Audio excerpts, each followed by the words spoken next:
কবি সুকুমার রায়ের জীবনের হিসাব।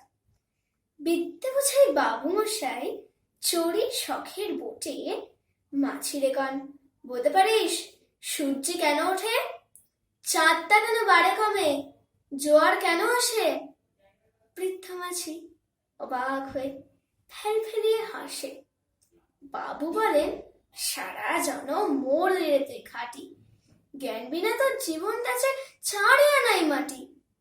খানিক বাদে কহেন বাবু, বল তো দেখি ভেবে, নদীর ধারা কেমনে আসে, পাহাড় হতে নেবে? বল তো কেন লবণ পোড়া, সাগর ভরা পানি?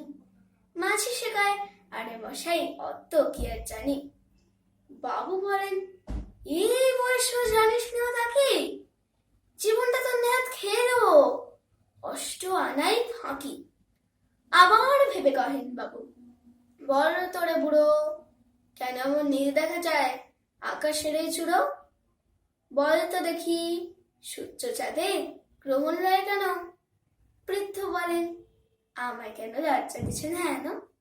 বাবু বলেন, বলবো কি আর, বলবো তোরে কি তা, দেখছি এখন জীবনটা তো পারোয়া নাই বৃথা।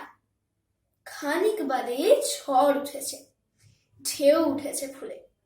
বাবু দেখেন নৌকোখানি ডুবলো বুঝি দুলে। মাছিরে কন, এ কি আপদ ওরে, ও ভাই মাছি, ডুবলো নাকি নৌকো আবার, মরবো নাকি আছি? মাছি শুধায়, সাঁতার জানো? মাথা নাড়েন বাবু। মূর্খ মাছি বলে, মশাই এখন কেন কাবু, বাঁচ রে, শেষে আমার কথা হিসেব করো পিছে। তোমার দেখি জীবনখানা 16 আনাই মিছে। ধন্যবাদ।